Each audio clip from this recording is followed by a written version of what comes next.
like he wanted to go to a courtier or some kind of people in the royal palace and goes, yo, I got some frostbite on my family jewels. Can you help out with this? We will test and see how many different ways I can say it in this situation.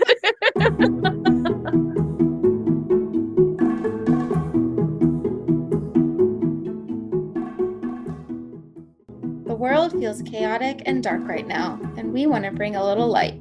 So each week, we'll talk about a book we've read or are reading and our biggest takeaways. Maybe something we've learned, an aha moment, an inspiration, or simply how we've been entertained or encouraged or surprised by the plot. It'll just be a casual, down-to-earth chat between two book-loving best friends. Welcome to the Bookfluencer podcast.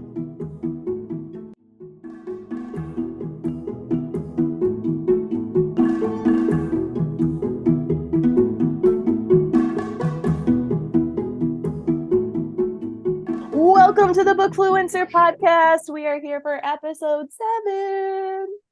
Hello. So we have a lively discussion with you today. When you read this, is that fiction or nonfiction? It is fiction. Mm-hmm. All right. So Tiffany's coming at you with the fiction book, and I am finally talking about Spare by Prince Harry, the Duke of Sussex. Fun stuff. Where do we want to start? I'm too excited. You've got to start with Prince Harry. Okay. Yeah. First things first, I highly recommend that you get this on Audible. Imagine sitting in your preferred cozy zone, listening to this lovely British melody, just tickling your ears as he's telling you all of these things. Like, it was fabulous. I've listened to it multiple times. Does he read the audiobook himself? Yep. Oh. Okay, interesting. All right. Yep. So definitely recommend, listening to it on Audible. I have listened to it a couple of times now, mostly because I check in and out of audiobooks. Sometimes I'll turn it on before I'm going to bed and listen to it as I drift off to sleep. Sometimes I'm doing a chore. Anyway, I wanted to make sure that I had the best idea of the book before I got on here and talked about it. My overall impression was that it was stunningly honest. Yeah. I don't know if you've seen some out clips or whatever. He went on a whole PR tour and I think talked about it on Jimmy Fallon, but he went to the North Pole, South Pole. I forget which one. And he got frostbite on his digits, including not the ones on his hands. I think in England they call it a dodger. At least that's what I heard in the book. And then the ability to try and find a doctor as Prince Harry in England in order to do, he literally talked to a friend who had a friend or whose dad is a urologist, and then he showed up, and then the doctor finally looks up and is like, oh, so it's you. Wow. Yeah, because it's not like he could just go anywhere with that particular problem. It's not like he wanted to go to a courtier or some kind of people in the royal palace and goes, yo, I got some frostbite on my family jewels. Can you help out with this? We will test and see how many different ways I can say it in this situation. But yeah, so that's what I mean by stunningly honest. And there are apparently narratives in the media that talk about Harry being Prince William's best man. Not true. Oh, really? Yeah, Prince William had 2 good mates who were his best men. Prince Harry stood up for him. Prince Harry introduced the real best men at the reception. He was told he wasn't allowed to have the mic for very long. Whoa. It was in that, at that time, it was good-naturedly. They just weren't sure what he was going to say, which was probably pretty fair. He felt at least that, as I was being told that. But yeah, things like that. Again, talking about the morning glory, if you will. Apparently there's this whole narrative about how he's not circumcised. Not true. And yeah, a bunch of other little things that ended up in our mainstream media, I suppose, that are stories purposely fed to the media to talk up and, provide a narrative for the royal family and the monarchy that it's just not true. So is most of the book him just debunking all of these stories that exist and giving his, like, the truth I think side? that the goal of the book is for him to tell his truth. I don't think that it's to debunk things. So it starts out with this moment between Prince Harry, Prince William, and the soon-to-be King Charles, after Prince Philip's funeral. And they're talking about different things, and obviously everything is in turmoil already, and how things are going to be able to go on. And it really clicked for Prince Harry, as he depicts in the book. It really clicked for him that Prince William and his dad really have no frame of reference for what his life has been like or his perspective or anything like that. Like, do they even really know me, is the impression that you get. So you start out with this story where he says this, and then at the end of that chapter, he says, this is for you guys. So to me, it's really this heartfelt depiction of the Duke's life in his own words.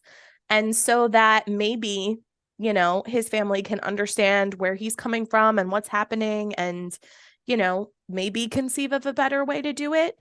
I don't see like many people as the enemy after listening to the book. More so that they are people who have different priorities at this point in time. And I mean, if you really think about the fact that we're talking about a conservative institution that's been around for centuries and is one of the only remaining monarchies in the world, definitely the only one that still sits atop this like colonizing situation with the Commonwealth. In order to do that, the royal family constantly has to show their worth, whether that's in media stories, or what have you. So if you assume that all people are rational actors and are acting within their best interest, it is within King Charles and Prince William's best interest for this institution to continue on as it has been, because that's how we got here. Yeah. And that's the impression that I'm left with after reading it, which I think is like this really mature area that one can be in. Like he agrees that it's best for the institution to continue on No, as he it does has? not. Oh, okay. But I think that he sees how they got there.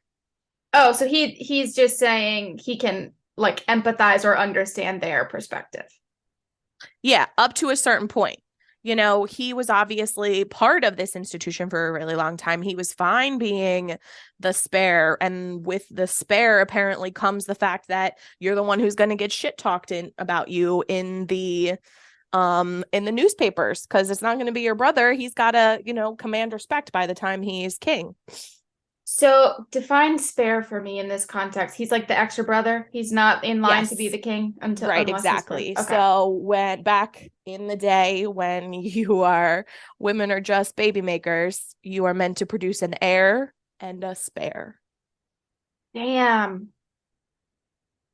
Oh my gosh. Yeah. That's like, oh, that's so icky. Yeah. Yeah. And I mean, so there were definitely some perks to it. Like, he talks a lot about his military service. He never would have gotten to serve in the war zones or in the active front lines the way he did if he was the heir. Right, yeah. So William wasn't allowed to do those things. And Prince Harry was, to a certain extent. And so I think he could definitely see the good things about it. And I don't think he really means it derogatorily. It's just the role that he has been filling for a while. And I think that this is really a way to, grow out of that role, because now he's a dad, now he has a family to protect, now he, and their interests, his interests and his family's interests seem to not be aligning anymore. Yeah. Which is sad, but if they can still have that and still have a relationship, that would be preferable. Yeah. Did he go into any details about what that relationship is like? Like, does it exist anymore, or is it just fragile? Have they been ostracized? I don't really know. Yeah, so it doesn't seem like there really is much of one anymore. I just saw, and take it with a grain of salt after we just talked about how everything is true or not true, what that you see in the media, but he is in the UK for a lawsuit that he and a bunch of other celebrities slash royals are suing the creator of the Daily Mail for invasion of privacy, among other things. And the royal family came out to say that, King Charles knew that he was going to be here, but he's so busy, and Harry's busy with the trial, he's not going to see him. And Prince William and Kate are busy because their kids are off on break and they're spending it with their kids. So basically, like, this is our rationale for the fact that there won't be a public meeting, or I doubt there will be a private one either, but one could hope that exists. Harry's thing is really like, you missed a prime opportunity to embrace life the way life is by not casting off the racism and by not casting off this idea that there needs to be a sacrificial lamb for the media, and not embracing, his multicultural family. Yeah. So it's just really sad at this point. It is sad. The one point that really broke my heart was when Queen Elizabeth, Prince Charles, and Prince William were all in on this discussion, and Queen Elizabeth really didn't do anything about it. And I think it just goes back to that.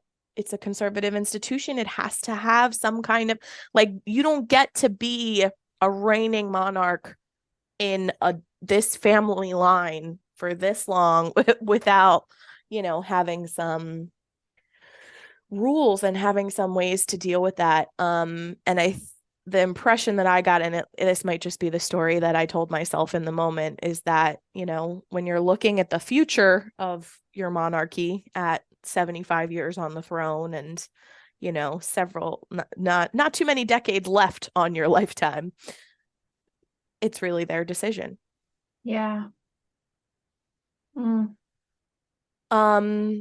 So yeah, I don't think that he, wrote this for the splash or the drama. I think, as he laid it out, this is really a way for him to try and be understood. Those are very powerful forces to try and put yourself in Harry's shoes at that point in time. I don't know that it's going to work, because it sounds an awful lot like what Princess Diana tried to do, and that didn't end well for her. But he's going to do what he has to do to, really protect his family and do what they got to do. And they seem to be doing very well for themselves at this point. And maybe like, regardless of what his family thinks of this book, if they even read it or how they respond, like, maybe for him, it's just what he needed to do. Like, I've had to be quiet or perpetuate certain narratives my whole life, and now I'm not required to do that anymore. And so maybe this is Before just my like kids can catharsis read for about him. this shenanigans, I'm going to set the record straight. Yeah, like, let me just talk about my life the way it actually happened. I'm sure, I mean, I can't be sure, I'm not in his head, but I imagine it offered some form of closure after all of the drama that's taken place. Yeah. Yeah. I mean, at the very least, after doing something like this, you'd be like, I laid it all on the table. Right. So, like, should the relationships be repaired in the future? Like, they'll be repaired on the foundation that this truth is now out there. Yeah, it's so what I appreciated most about this is probably the stunning ways in which his life is very similar to yours and mine. I mean, there's some obvious differences. Your grandmother is not your ultimate commander in chief of the armed forces. She can't pull you off of a chopper in Afghanistan and tell you that she wants you to go tour the Commonwealth in her name. Which apparently happened to him. He's just like, did I resent it? Yes, but ultimately she's the queen. You do what you got, Yeah. But I mean, the reality is that as families grow, they fracture. There are times when people can't get beyond their own ideas of what's right or their own self-preservation or self-advancement to really like just empathize with other people and to just get outside of themselves. They find ways to rationalize their behavior one way or another. And maybe this is a good first step in, repairing their relationship. Given the facts and evidence, I would guess that both of them are pretty stubborn and probably aren't going to do anything to really advance that. But, at least he did what he could. And, there's from, not wanting to disappoint your dad to, not wanting to get in trouble when you're at school and messing around, not living up to your potential as your family might see it academically, finding a girl that you want to spend your life with, really wanting to start a family and being the one to do it after your brother, even though you're the one who really wanted that family. Like, these are things that he expressed, and it's like, that could be any of us. Yeah, like he's going through very real human like struggles as he grows up, but it's just on the world stage in a very high stakes environment. Right. Like socially high stakes, I guess. I mean, definitely, yeah, there could be significant ramifications for his actions. One of his biggest fuck ups in life was that he decided to wear a Nazi uniform to a party. And he admits that it was a really bad decision. He has atoned for that. He has, visited, spoken with survivors. I think he's visited concentration camps. At the very least, he visited monuments and museums. And he was young and dumb and realizes that it was a bad idea. The fact that my young and dumb years aren't out there in a newspaper for thousands of people to read, like, thank God, because it wouldn't, so. Oh, well, it sounds like a really good, like, I think I would love to listen to. Yeah. If anybody knows how to share an Audible, I will try and share it with you. Yeah, I think I canceled my Audible. I like would have it for a while, but then I would get like bored of listening and just want to read. So then I'd cancel it because I'm like, I'm not going to pay $20 a month if I'm not actually going to use it. So I think at this point in time, it's canceled. I literally only subscribe when there's a book out that I want to buy. And then I subscribe for that month and then get the book and then I cancel it. It's just how I roll. To do that. Yeah. Yeah. Cool. So yeah, that was Prince Harry, the Duke of Sussex. Sussex. There we go. Definitely recommend. Would strongly encourage the audio version. But I'm sure the paper version is pretty good too. If you're one of those people that gets intimidated by a thick book, though, definitely go audiobook because long. It's a thick book. It didn't feel long to me. It does encompass a lot of time. Like he talks about, I mean, we didn't even talk about this, but he talks about his childhood growing up, growing up in these spaces that are like, he bows to this statue of Queen Victoria whenever he passes her at Sandringham. And it's, that kind of stuff through Diana and that tragedy and how he dealt with that, which was to just block it out and pretend that she was off somewhere else. Wow. Yeah. He didn't believe that she was dead until like in his 20s, I think. Convinced himself that she she had That they escaped had like staged it or something so that she could escape without there being like and finally backlash get that she free left of the this. family. Yep. And Oh he my figured she'd send gosh. for him when it was safe. She would just pop up somewhere. Yeah, in his like late teens, early 20s, he asked to see the police report, and it was only once he saw all those images and stuff for himself that he was willing to believe it. Oh my gosh, I can't even imagine. Yeah.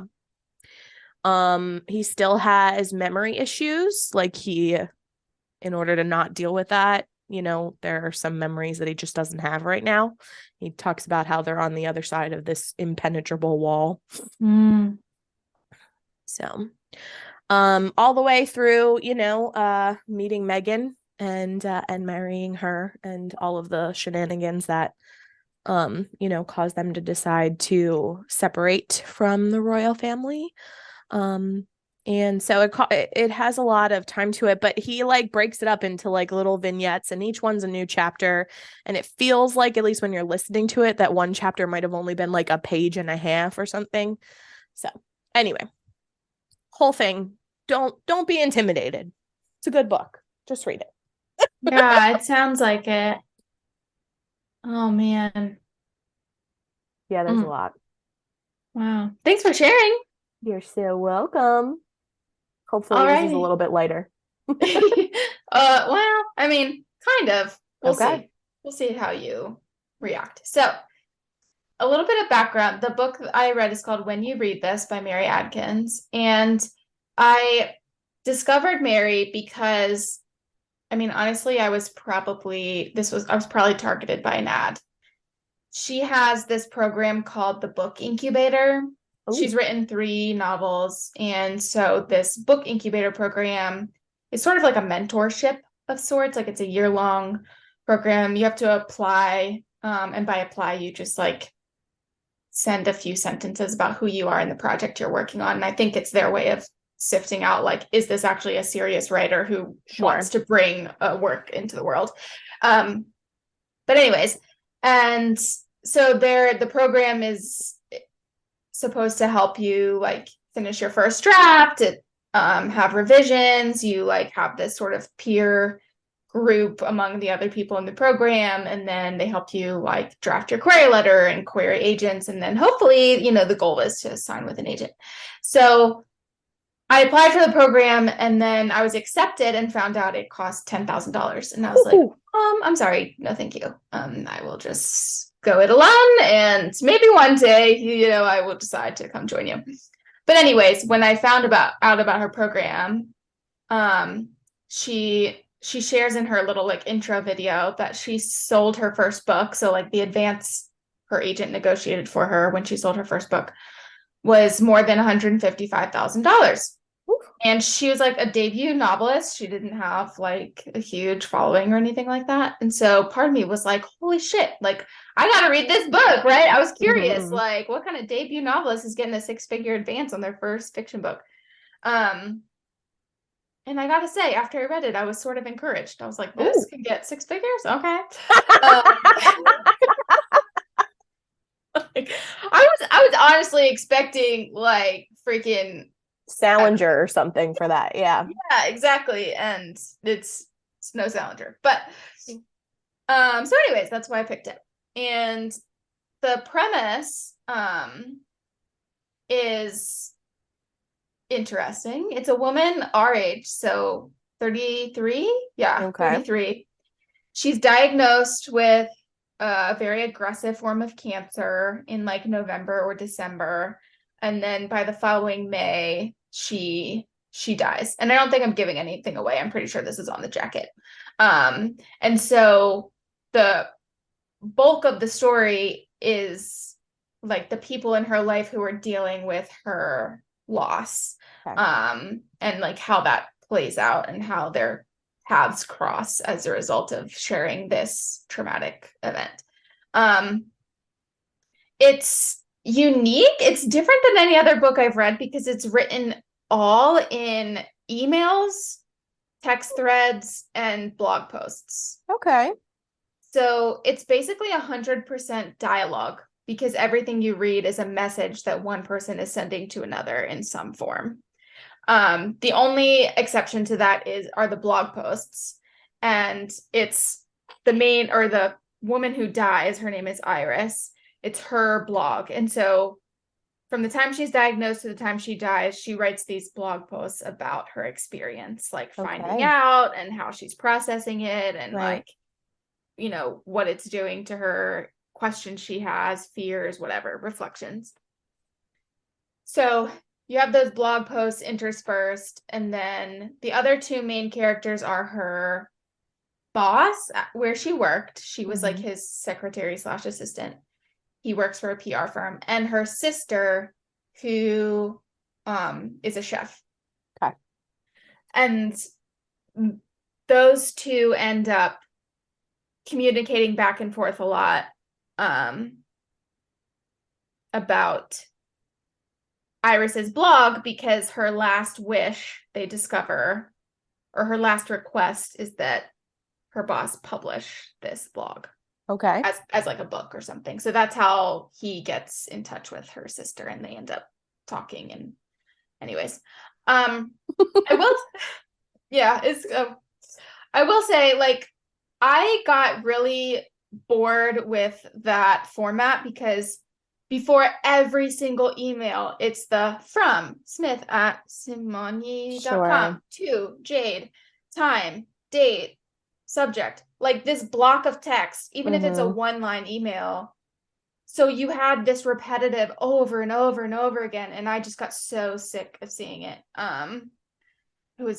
My eyes would probably skip right over it and then go down, and then I'd miss the fact that this was sent like a week after, some kind of pertinent information, and then I'd go back and be like, oh duh, it told me from the beginning and I skipped that info.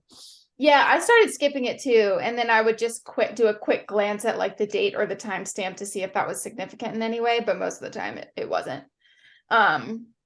So yeah, that part got a little old.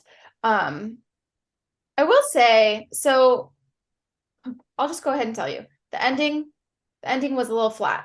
Oh, hate when that happens. I know, it kind of petered out. Like, it got to a point where I read the last page and I actually asked myself, like, is that it?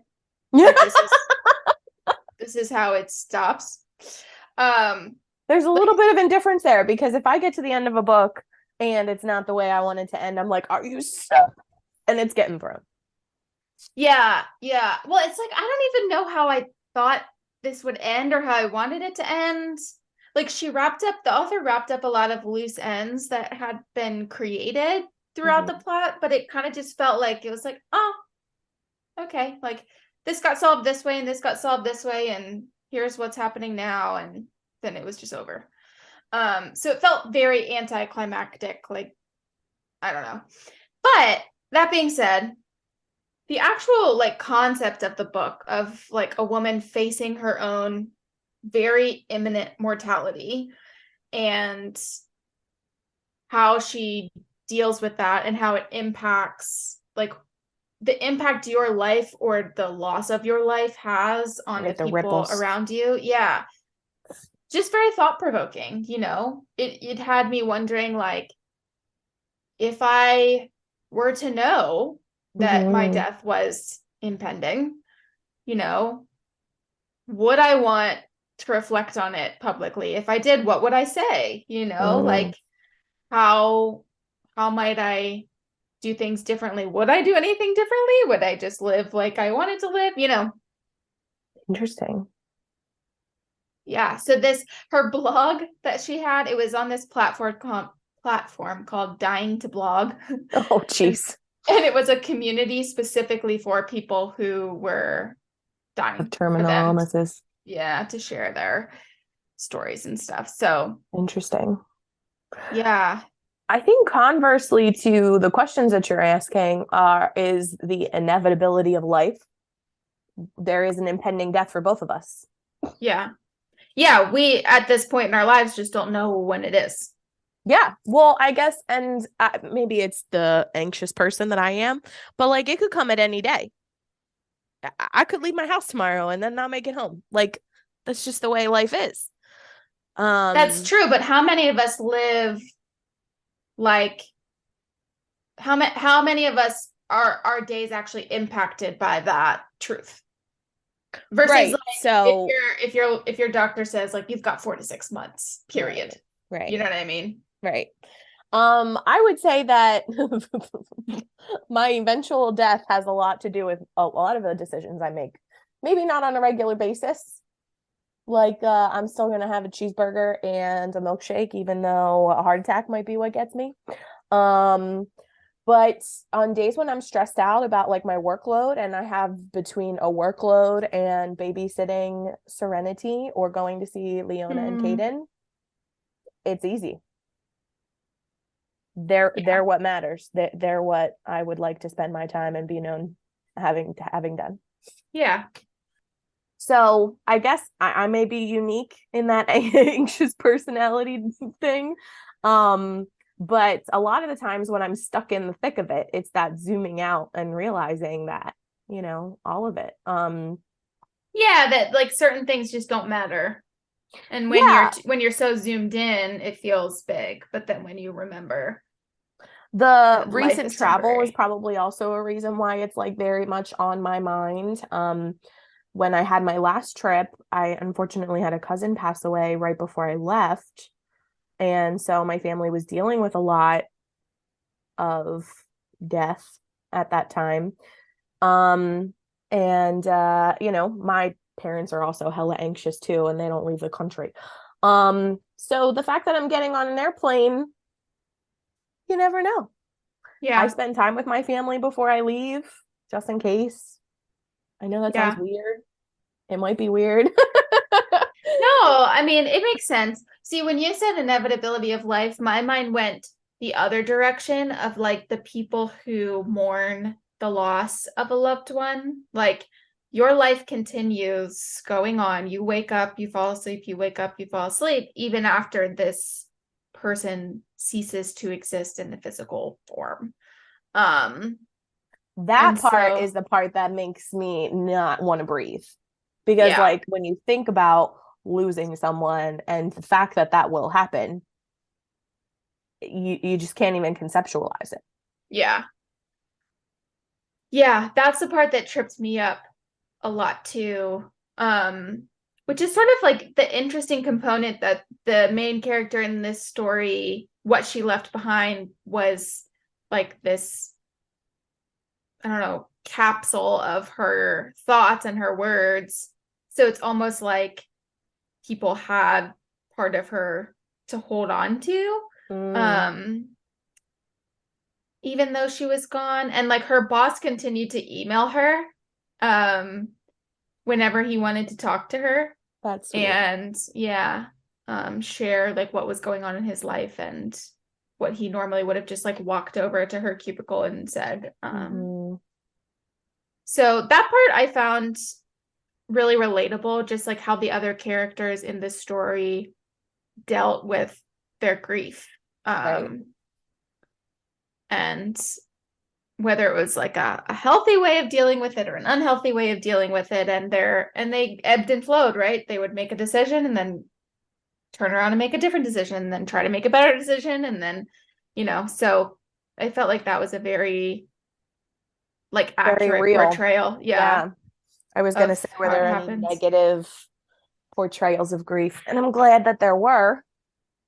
Yeah, like I mean gambling was one, another one which not necessarily negative but just like over um kind of like smothering the other Mm-hmm. Yeah, yeah, yeah. survivors in your life to You're be like, here, so you have to, like a mother who loses a child. Now the one that's here has to meet all of these needs. Not yeah, great. or even from the like from the person's perspective who was doing it, like they were taking care of that person, Oh. but really it was that they needed that person to fill this void of like Mm-hmm. not having that connection anymore. And so eventually it comes to a head like, dude, you need to Right. stop. Like I'm fine. Get out of my face. Yeah. Yeah. So like even things that can be disguised as healthy, like helping someone else and investing in them and making sure they're well, it's Mm-hmm. can become toxic and unhealthy if Dude, taken too grief is far. so hard. And like half of it is knowing yourself because in the moment you're not going to be able to overcome all of those emotions. No, and I mean, grieving is natural, right? Like Right. there is a period of time that it takes, and that period looks different for everybody. But like, yeah, what happens during that period of time and how you take care of yourself, or, Mm-hmm. the things you choose to do to help yourself process, can be positive in the long run, and really help you grieve well, and or it could be negative in the long run and like cause infinite more problems in your life. Yeah. And I mean, grief in its different forms, at certain points I would go on a bender, like get super Mm-hmm. schmammered at a situation. And like maybe it's not what was great in the moment, but it was probably what I needed in that moment. Because I wasn't as good as at expressing or feeling my feelings. So I like Mm-hmm. needed that lubrication to feel those feelings. So, The other interesting piece was like how someone's death like shakes you out of your own patterns, or like yeah. inspires you or motivates you to change in some way, because you're confronting this reality that like Your what that mortality. person yeah, what that person just went through, like you will go through one day too, Hmm. in your own way. And so both characters in different ways, like the arc of the story had them making decisions at the end that were sort of inspired by that the person that they lost, which was kind of cool because that was like a positive outcome of this really tragic Yeah. experience. Yeah. I mean, at the end of the day, no one lives in a vacuum. Your being and your presence on this earth is going to affect other human beings. Um, that's what we're meant to do and meant to be here for. And I think something that was really comforting was that this 33-year-old woman who died of cancer, like if you on the surface, you wouldn't look at her life and think, wow, like she really lived a life. You know what I mean? Like she accomplished all of these great things, or she was known for this or that, or whatever. Hmm. Like she was an average human being living an average life. And I don't mean that in a negative way, but just how we all do, right? Like we Yeah. move through our childhood and adolescence and adulthood, and we figure out where we're meant to be in terms of our career or our relationships. Like just very, very much an average existence in the world. And yet it was still so incredibly meaningful, um, in how she lived, but in also how she died. That's something that I wish that people who are in grief would take with them, like the beautiful that's in the mundane, Mm-hmm. being able to appreciate a gorgeous day, and just, being out in the sunshine or what have you, being able to appreciate some flowers that are growing in a place that hasn't seen much life in a really long time.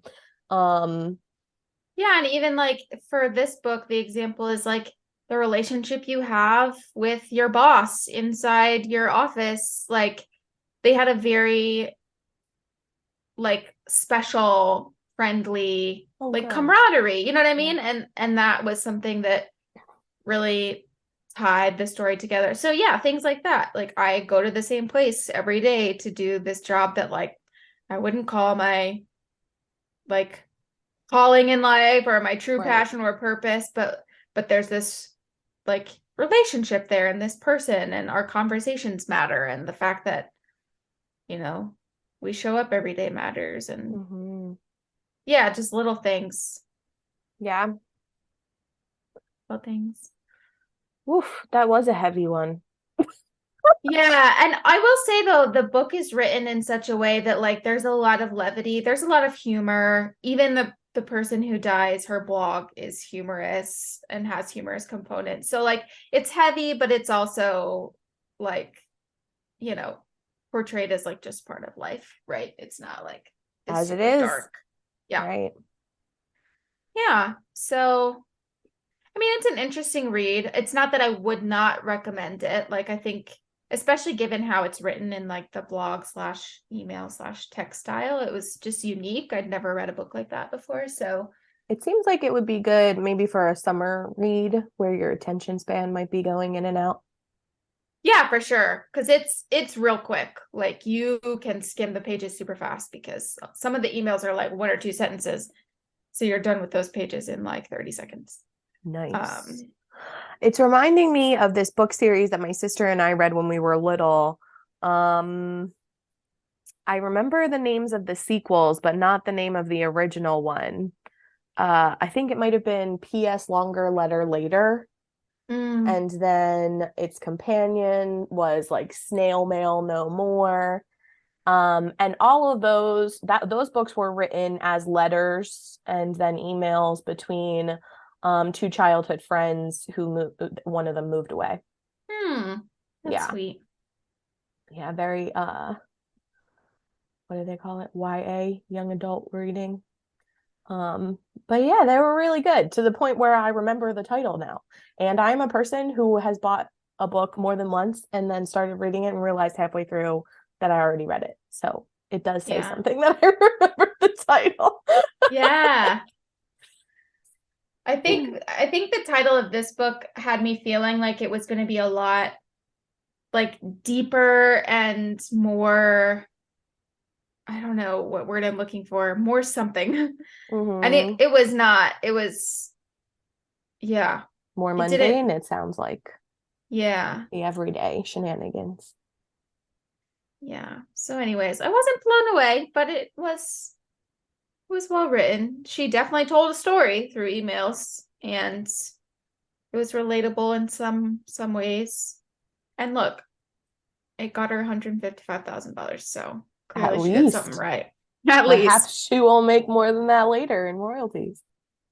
Yeah, well, that's great. Not every one of them can be a hit. Some of them serve their purpose and then you send them on their merry way.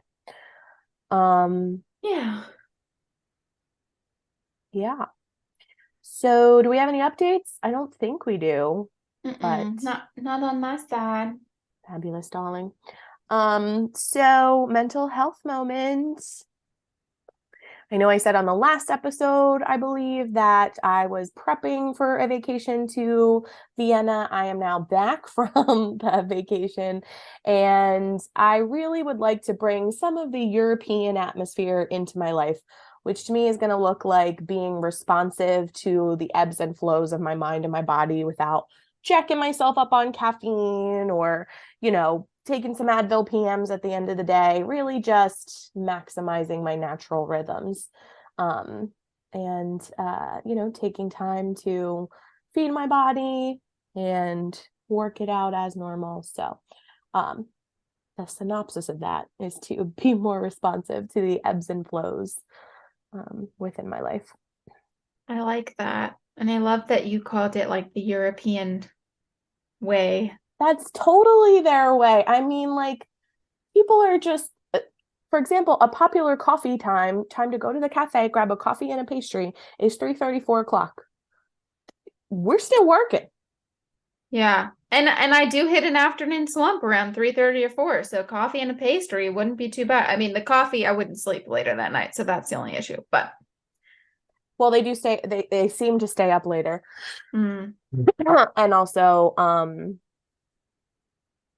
get going a little bit later. Like I was at a cafe at 8 a.m.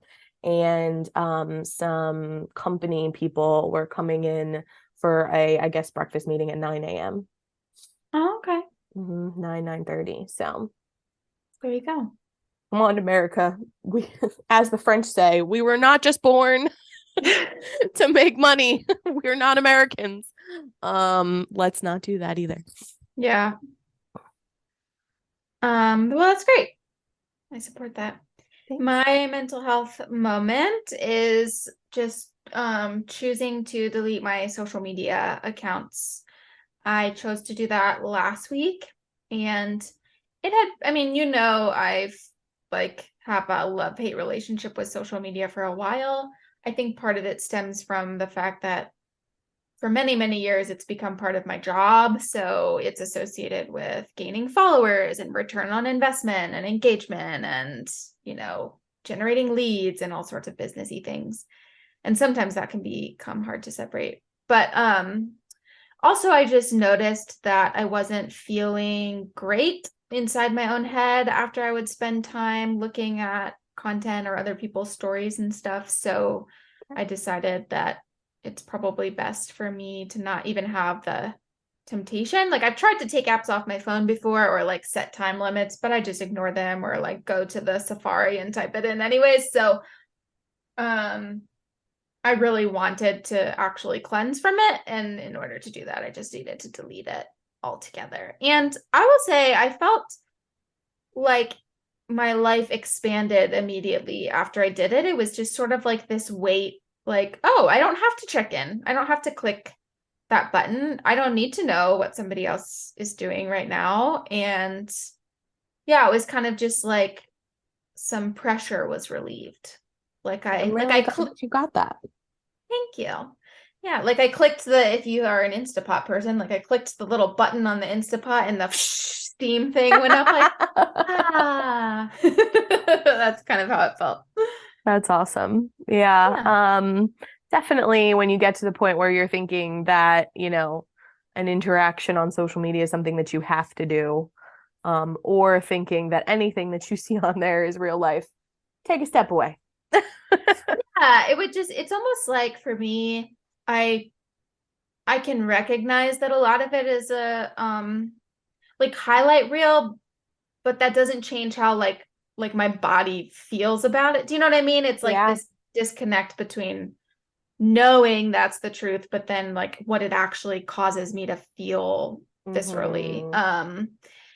And yeah, I would just feel crappy, like about my life or decisions I've made or decisions I haven't made or actions I've taken or actions I haven't taken. And like, just, it would send me into some spirals and just make me moody. Yeah. And so maybe I'm just a person who's a little extra sensitive to social, and that's okay. So I just made a decision that I felt like was best for me. Yeah, there you go. Whatever gets you through the day, man. Yeah. Yep. And I love that, you'll have all that time back in your day. I will. Yeah. It actually is. It has been interesting how like now if I grab my phone to search for something, it's Zillow to look at properties.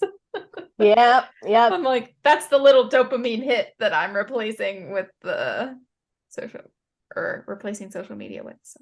Highly recommend the New York Times crossword app. It's a really good little dopamine hit for me. I've been trying to do them at the end of the day when my brain feels like mush. I do that. You can access Wordle from there and then maybe do a Sudoku. Nice. Yeah. Oh yeah, you mentioned in Europe you did lots of Sudoku. Yeah, it was a good way to wind down for me because like you go and see all of these awesome things and you're in this new country or whatever, but like you need to sleep. Yeah. So we would come back, I'd get in my pajamas, I'd stretch out, and then I would, do those crosswords, the Wordle, Sudoku until I was ready to go to sleep. Yeah, I like that. I like that. It was a good way to do it, I think. Mm-hmm. All righty. So I don't think either one of us know what we're going to be talking about next episode, but do be sure to come back. I do actually, for the first time ever. Yeah. All right. Well, now I feel ashamed. Go ahead. It's called Other Birds by Sarah Addison Allen, I think is the author. Wow. It's a fiction. Another fiction. I'm on a roll here. You are indeed. I am currently reading A False Report, which is a nonfiction book. Oh, we keep doing this. And it's going through, it's got me hooked, honestly. Like I'm reading it like it's a fiction book. There's two journalists. Anytime journalists try and tell you like a full encompassing story, it's a good thing to do. Buy the book. Okay. I'm saying it now. Buy the book. It follows the a set of rapes that are occurring, or a serial rapist who is striking victims between 2000 and 2011 in the Colorado, Washington area. Colorado, Washington. Yeah, for some reason it's Colorado and Seattle. I don't really know. Wow. Maybe Yikes. it's closer together than we can conceive here in our mid-Atlantic area, but Yeah, maybe. I'm like, West Coast, what? Yeah. So maybe that one, if I finish it, Cool. maybe something entirely different. Who knows? Either way, it'll be good.